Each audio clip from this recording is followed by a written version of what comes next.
I am Mrs. E. Blythe Erpingham. I live in Buenos Aires Crescent, at Windy Ways. Oh, bad luck. I have a petition, Mr. Perrin, signed by 1,276 residents. Oh, yeah. We, the undersigned, object to the presence of Perrins, which is inconsistent with the character of this predominantly residential area. Photostats have been sent to the leader of the council, to our MP, and to the Botchley and Spraunton Gazette. Oh, thank you so much. I do want to assure you, Mr. Perrin, this is only because of the parking, the crowds, the noise, the disturbance caused by your peacekeeping forces, and the undesirable types attracted by your excellent project. There's nothing personal in it whatsoever. Oh, good. There's nothing personal in this either.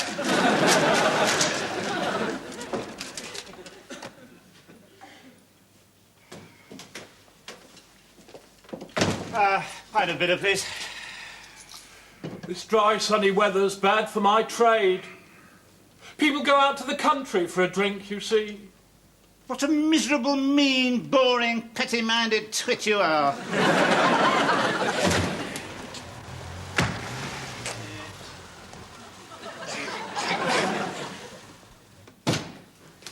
Hello, darling. You had a good morning? Excellent. I'm not at all depressed that 22 more guests have left, and I'm not worried my ribs are still aching, having fallen off the drain pipe last week. Now, Reggie, don't be so sarcastic. Sarcastic? I'm never sarcastic, darling. Don't be ridiculous. And please don't be rude, Reggie. I'm not rude. I'm never rude. I wasn't rude to that cow this morning who's Mrs. Blythe Erpingham, and I tore that petition over her head, and I certainly wasn't rude to the landlord of the George and Dragon when I called him a miserable, mean, boring, petty-minded twit. And I didn't even know it was a police car.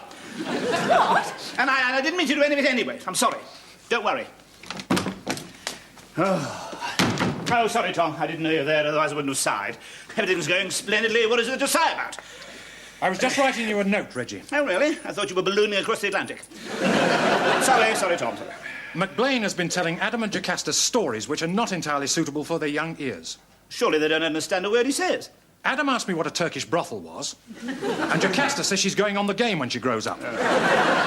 They understand every word he says. All right. I'll have a word with him, but I'll give him a piece of my mind. All right. He's not an easy person to speak to, I have Reggie. just given a piece of my mind to the landlord of the George and Dragon, the miserable, mean, boring, petty-minded twit. I've also given another piece of the same mind to that miserable cow, Mrs. Blythe Erpingham. I'm a master of giving people pieces of my mind. There's hardly any of my mind left to give. All right, Tom, don't worry. McBlain will present no problems. Sorry, Tom. Don't worry.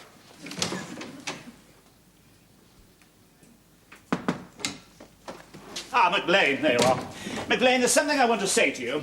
The salmon mousse was absolutely superb yesterday. Thank you very much. Reginald, slicht you wee scrabbler. Yes. But man cannot live by salmon mousse alone, McBlain. Lift your clunge. Yes, that's as maybe. But McBlain, this and this is a big bus. Well, not a very big bus, a sort of medium size. About that. But it is a bus. I understand you've been telling stories to Adam and Jocasta. That's jolly splendid, very nice indeed. But some of the stories, I think, perhaps have been a little too spicy. Rather like your seafood pilaf a la mode d'Arbroath. Spiciness, brilliant though it may be in your seafood pilaf a la mode d'Arbroath, is a little less appropriate when telling stories to young, yes, right, point taken, good. I won't say any more about it then. Thank you.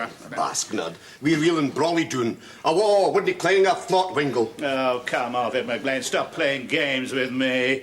You can make yourself understood if you want to, you mobile bandage emporium. Of course you can. Go on, make yourself understood, you pock-marked Caledonian loon. The children understand you well enough, you diseased thistle from Partick. Come off it, because, unlike you, it won't wash.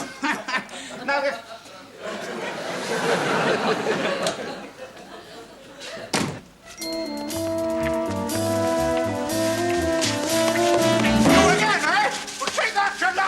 And that! Love and peace, you bullies! Love and peace, you hear? You reckoned without Major James Gordonston Anderson, didn't you?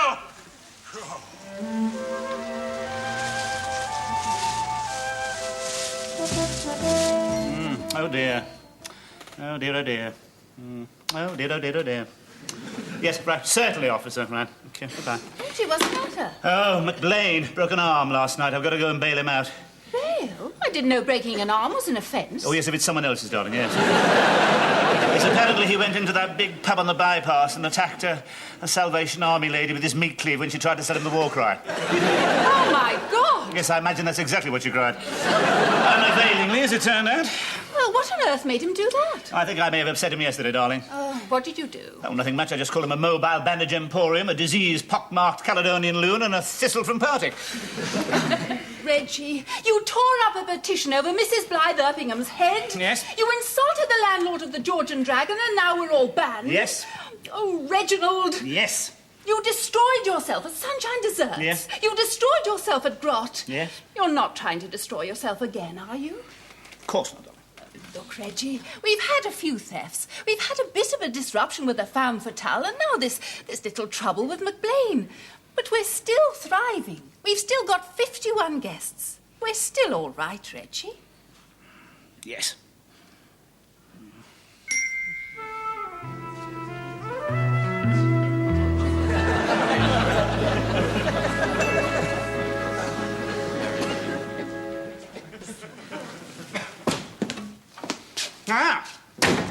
Not so busy today, eh, McLean? Only 40 guests left. Now, they've all gone as a result of the bad publicity. Well, I'm sorry, McLean. McLean. I mean, you may be a superb cook, but I'll be sorry to lose you, but I'm afraid we just cannot afford bad publicity like that in the community here. I'll be sorry to lose you, but I'm afraid you just got to go. To show there's no ill feelings, there we are. There's a golden handshake for £1,000. Right.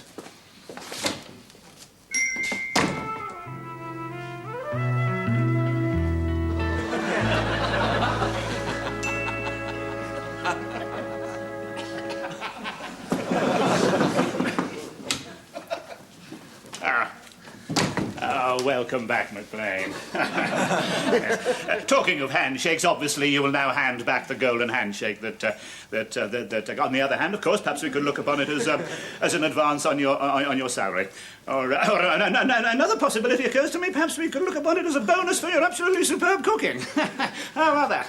Jolly good, jolly. Oh, McLean, come on, speak to me. You can make yourself understood if you want to. Look, I know I'm English and middle class, but please speak to me so that I can understand, please. Ye fleckin' muckle slapnack. Nee blechtig fleckbringle. All right, have it your own way.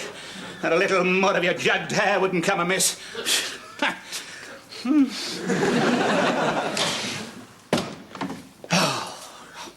Oh, Doc, sorry, I didn't know you were there, otherwise I wouldn't have sighed. The fact that 14 more guests have left, nothing to sigh about, is there? Nothing to be gloomy about there. That's not a crisis, is it? Never mind, Reggie. Every hour of need throws up a hero. Yes, but who, Doc, who?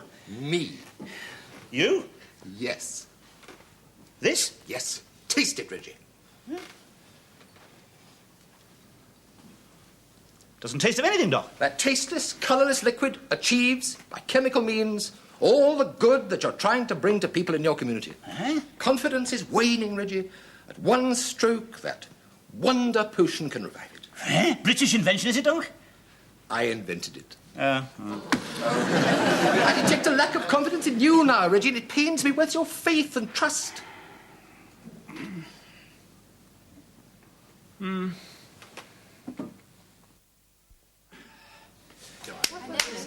Thank you. The staff, I've called you all here today to listen to Doc Morrissey, the wizard of the medicine chest. Thank you, Doc. Oh, thank you, Reggie. I've invented this amazing potion which you see before you.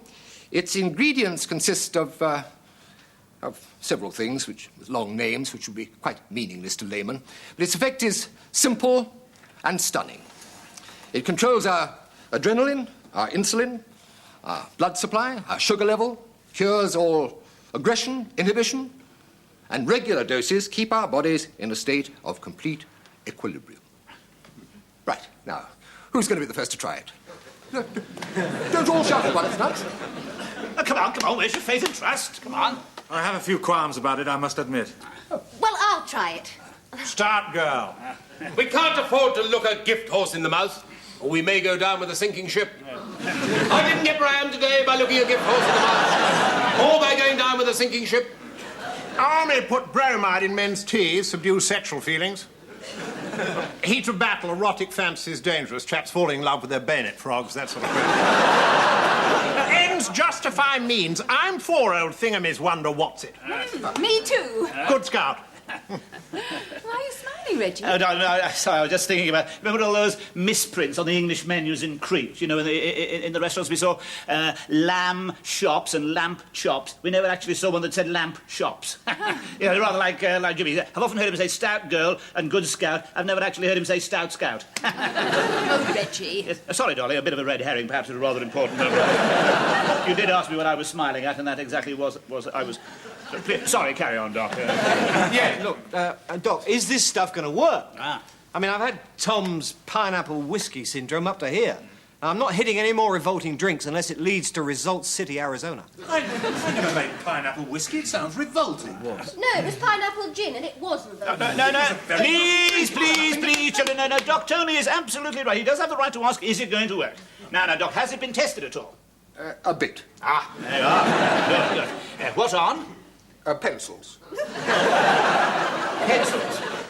Pencils. What sort of pencils? HB, CJ. I didn't get where I am today, tasting a liquid that's only been tested on pencils. Did these pencils show a marked lack of aggression? Oh, no, please. It's so easy to be sarcastic. It is a failing I myself have fallen into once or twice. No. It is a very negative approach. I'm sure the Doc has very good reason for testing it on pencils, haven't you, Doc? Well, not really, no, but I didn't have any animals. I'm glad.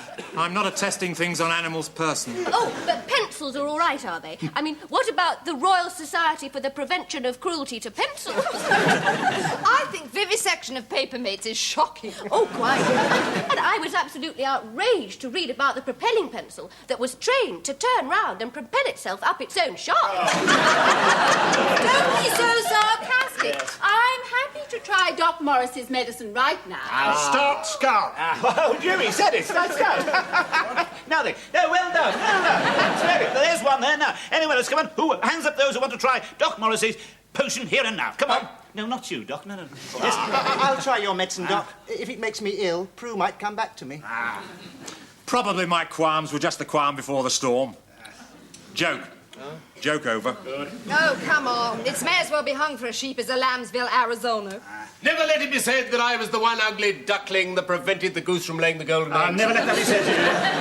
Oh, there we are, Doc. And you, Reggie? No. Somebody must be totally unaffected in order to observe the results scientifically. Who better than McBlain to carry out that task? So there's my hand. Splendid, Reggie. Yes. Now, will you be the first to drink it? Oh, good, splendid. The dose is half a glass. Yes, but the guests and the rest of the staff, I want to leave them, so I'll take half a glass. Very well.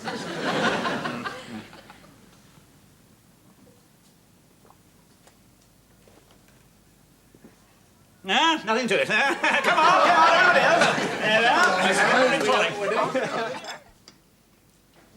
Well, Doc, it would appear that the 23 guests and all the staff, with the exception of us 4, have gone down with a violent bout of dysentery. It certainly does, Reggie. It would appear, Doc, that the 23 guests and all the staff, with the exception of us 3, have gone down with a violent bout of dysentery. It certainly does, Reggie. Tidworth, all over again. Very helpful remark, Jimmy. Totally incomprehensible, but thank you very much indeed. Very good. Tell me, have you any idea, Doc, what could have caused this outbreak? I haven't the faintest idea, Reggie. No, well, I'll tell you. It was your wonder potion. No, it's not possible, Reggie. Huh? Worse than Tidworth. Here, Doc, how are you so sure it wasn't your potion, Doc? What was it? Water. Water? Plain, simple water. You don't think I'm clever enough to create a drug with all those claims that I made for it, Reggie? Yes, well, I did wonder. Oh, did you really? Oh, charming. Can you explain to us, Doc, why you presented us with a wonder potion that was in reality water? Faith and trust, Reggie. It was psychological, not a medical miracle, Reggie. But I didn't want people to know that it was psychological. Oh, I see. You concealed the fact that it was psychological for psychological reasons. But I didn't want people to know that the reason was psychological.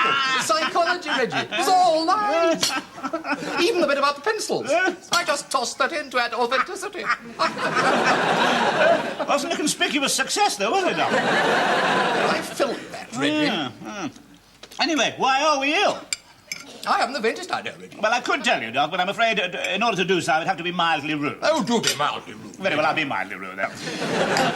Your medical reputation as Sunshine Desserts wasn't exactly high, was it, Doc? I mean, you weren't known as the pasteur of the puddings, for example. And that abysmal reputation was hardly enhanced when you were struck off by the British Medical Association for gross professional incompetence. So far from inspiring us to confidence, I think you've provoked us into fear. I think we have persuaded ourselves into illness, a sort of the obverse of the mind over matter syndrome, the dark side of the psychological moon. Mass auto-indigestion. Exactly. Hysterical dysentery. Yeah. Yes, it is possible, isn't it?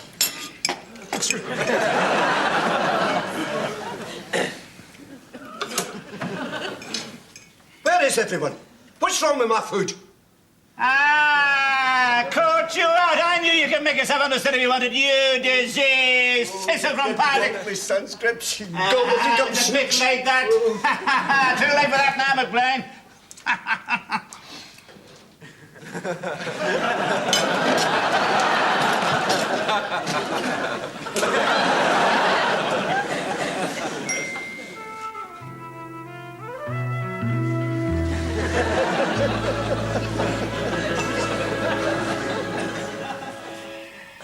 Reggie, where are you going? Out! I can't stand the idea of a communal evening. Oh, but we're having a Thanksgiving party for our recovery from dysentery. All the staff are going to be there and all 18 guests. Good, well, I won't be. But it was your idea. It wasn't my idea to drink communal bolt of Andrew's liver salts and bisodol and go to the pub.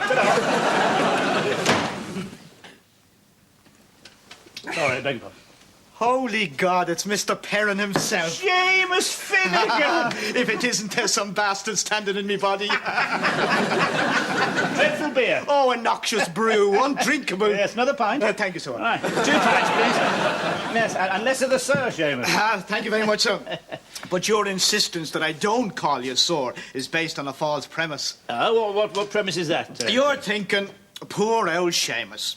I brought him out from the obscurity of the Climthorpe Slip Relief Feeder Road, a simple, tongue-tied Irishman from the land of the bogs and the little people. I rescued him from the swollen underbelly of that fat old sow that is urban deprivation. I made him admin officer of Grot in the hope that his simple Irish lunacy would bring the whole empire tumbling about our ears. But, with the true contrariness of Arden, he turned out to be a genius.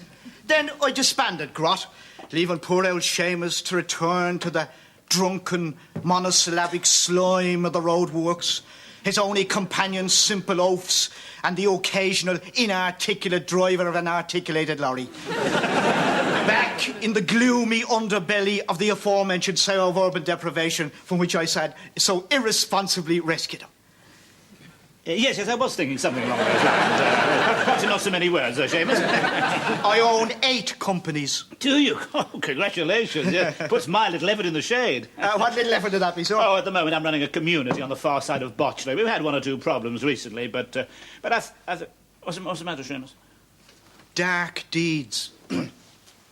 Some of the friends of my erstwhile acquaintance have friends who are the acquaintances of some right villains.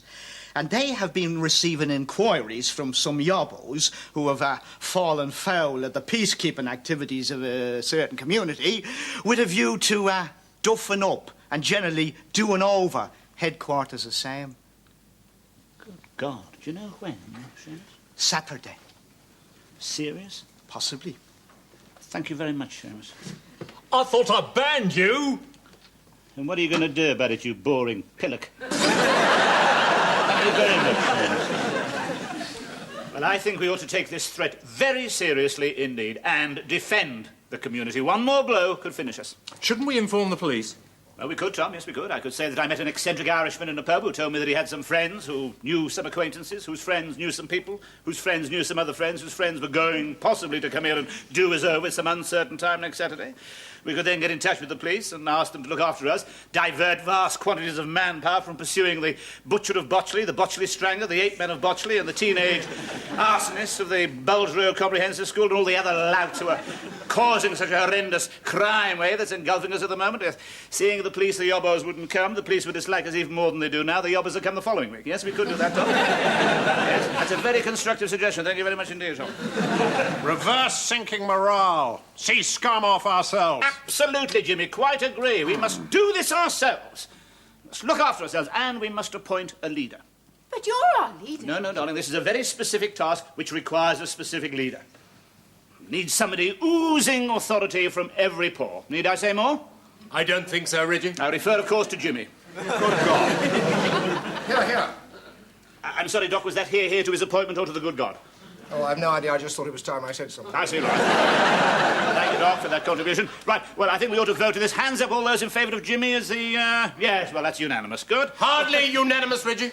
Oh, I think so, CJ. 9 votes, including myself? There are 10 of us here.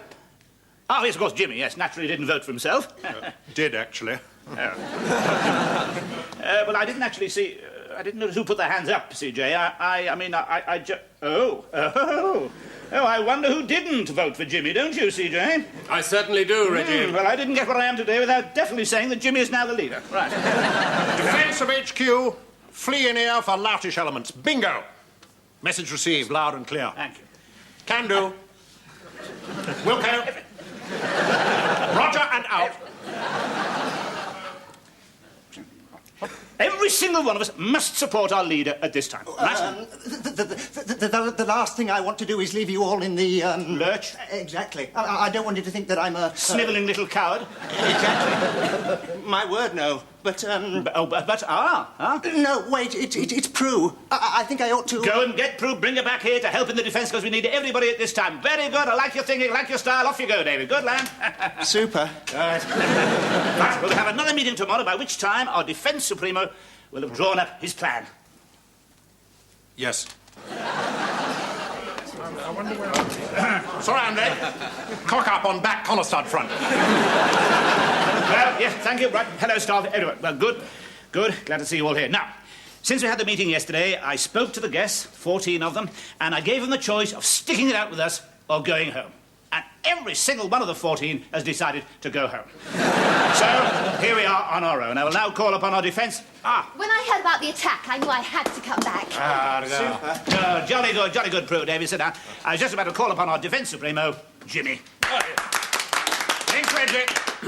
At ease. Thank you. Tell you my thought processes. That should be good for 15 seconds. Element of surprise essential. Where will enemy expect us to be? Inside? Exactly. So where will we be? Outside? Precisely. In garden. They'll see us. Disguised. Precisely. What as? Exactly. Well? First thought, molehills. Disguised as molehills? Absolutely. Molehills are too small, Jimmy. Precisely, just what I thought. Next thought, compost heaps. 1 heap in each garden, 2 bods in each heap. I'm told I keep saying I didn't get where I am today by whatever it is. If so, I'm sorry. I'll try not to use the phrase again. However, if I didn't get where I am today by one thing above all other things, I didn't get where I am today. I didn't get where I am today by being disguised as half a compost heap. Compost heaps, pros and cons. Credit side. Big enough? Nice and warm? Element of surprise when attacked by compost heap considerable. Debit side. Smelly. Yeah. Bad for morale. Field of vision limited. Delay in getting out of compost heap considerable. And, anyway, we haven't got any. Careful consideration, but on balance, thumbs down. Congratulations, Jimmy. Well done. Why, what for? Well done on deciding it shouldn't be compost heaps. Thanks, Reggie. Better idea. Trees. Trees? Trees? Disguised as trees. Oh, disguised as trees. Large wooden clubs disguised as branches. Let them approach house, take them in rear, terrify them, nail the sots! Very good. Well, if you're all looking at me to nip this idea in the bud of Jimmy's that we should be disguised as trees, you're going to have a long wait, because I appointed him as our Defence Supremo. Trees, he says, and trees it's going to be. Bags me, Bill Hornby, the last outside the door's got Dutch elm disease.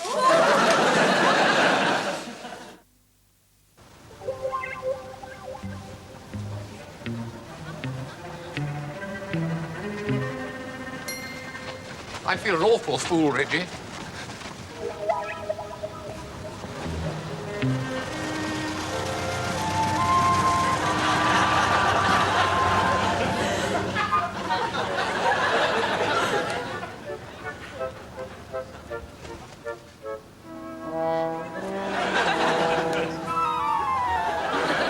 Super.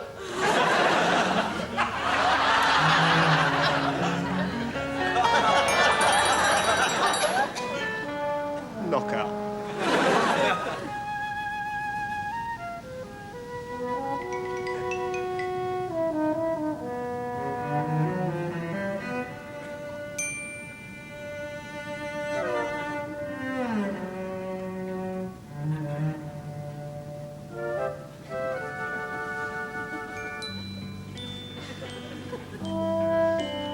Is that you, Jimmy? What time is it? Midnight. Oh, they're not coming. Stay where you are, it's a diversion. No, it's an accident. I'm going to give up drinking. I'm definitely going to give up drinking. We shall not be moved. We shall not be moved, just like a tree that's growing by the riverside. We shall not be moved.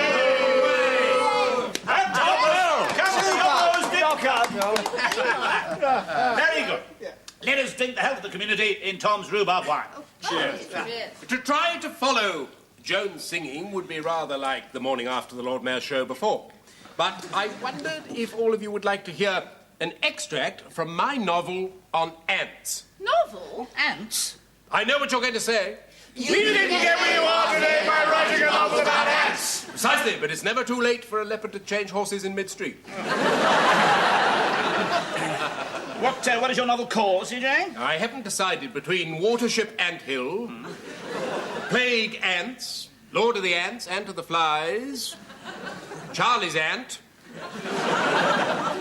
or No Sex, Please, We're Ants. Yes, I can see the difficulty, CJ. Tricky choice. But it'd be too much bother for you to go and get the book, wouldn't it? I just happen to have an extract here with me. Oh, dear. The owl led Thrugwash Blunk through the forest, and then suddenly, without any warning, Oh, thank God the yobbos have come. My God, they have! Jimmy! What? Jimmy! Give us your orders! Orders? Get the bastards!